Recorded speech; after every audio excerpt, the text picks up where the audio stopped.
Hey YouTube, Rick Marks here. I wanted to expand a bit more on the loneliness.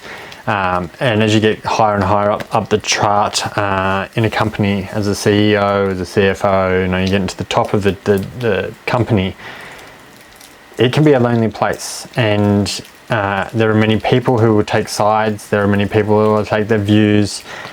And for you, as I've talked about in all these previous videos, acting with intent and understanding and clarity is what's going to give you confidence in the decisions you make. It doesn't need other people to understand. It doesn't need other people to agree. But I have seen a lot of companies where CEOs get asked a few a few challenging questions, and they're lost. They don't know how to respond, and that is a huge red flag and a concern, and that can then trigger through the whole company, because if some of these questions cannot be answered, then that leaves grave concern to the decision that's been made. Has it been made for the right reasons, or is it a rushed decision? And I recently have been seeing a lot of rushed decisions in at least the company I work for, and in companies that are around, where a decision is rushed upon and clarity and thought hasn't been given to it. Potential outcomes, strategy, all out the window. And like, he might have a theory behind why they are making these decisions, and that's fantastic. But when asked some pretty simple questions, they aren't able to give validity and confidence. And you see it with politicians as well. It's not just about companies. Politicians, they get to being the Prime Minister or the President, and something comes out, a decision that's made potentially by their party, and they may or may not agree with it, and they can trip up because, again, they haven't thought out the strategy, they haven't thought about the approach. It's generally a rushed decision, and I think that's something that we all as leaders need to think about is, am I acting with intention? Am I acting with confidence? Am I speaking with authority and knowing I have done the right thing? Like I said, we're not out to make friends. Well, I'm not out to make friends, you might be, but I am here to lead and to do my job and to fulfill my job as best I can for the company that I work for. Again, I recently have found that the company that I work for is somewhat no longer agreeing with my own personal, motto or ethos, and so I know that it is now time for me to move on. When I cannot agree with my higher management on a method, on a pathway anymore, then it's either time for me to speak up or to move off. And I've spoken up, and it's not been understood or given the gravity, so it's time for me to move off. I liken a lot of companies to ships.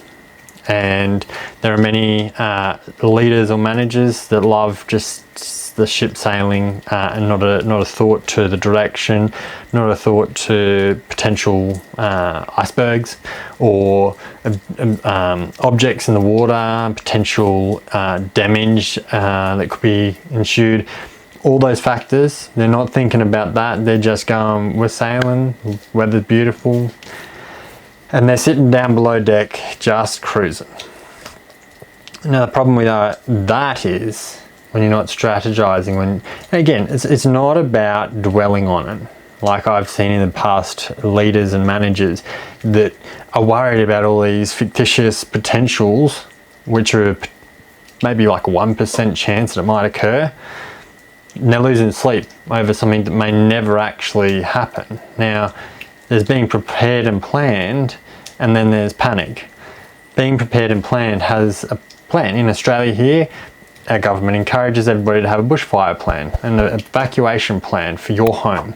Now, I live in Canberra. It's fairly, we've had fires before, but where I particularly live, a bushfire happening, I'd say maybe like a 1 to 2, maybe 5% at best chance of a bushfire hitting where I live. Now, doesn't mean I don't have a plan. and doesn't mean that I haven't told our kids our plan, and we you know, it's all there. However, I'm not going to lose sleep every single night worrying about not going to sleep in the event that a bushfire might occur.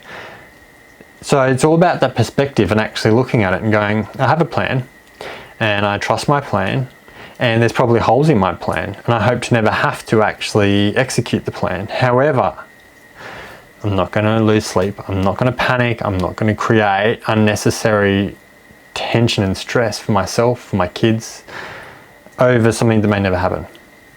And so I think as leaders, we need to be looking and understanding the potential threats to us, to our team, to our company, understanding what could happen. We don't plan for things to go wrong.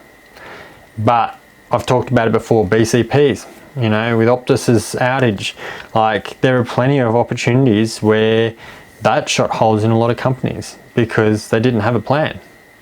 Now we hope to never have a communication issue ever or ever again, yet here we are, it's happened. So your aftersight, you know, it's something that we need to be mindful of but not to dwell on. So if you haven't already as a leader started thinking about the strategy, what the potential threats, having your peripherals on and not being below deck just chilling because it's great, but up on deck with a pair of binoculars, whatever, looking out, trying to ascertain and work out what your threats and potential risks are, etc., etc., etc. All you're doing is potentially going to run adrift because you're not aware of your surroundings. And that comes to being self-aware, that comes to being team aware, and that comes to being company aware. And if those are all not attuned, then it's just a matter of time before you start taking on water because you've got a hole in your hull. You're not even aware because you're below deck. You didn't even know that you'd run adrift. If you've enjoyed the video, thumbs up, have a great day, and you'll see me on the next video. Bye for now.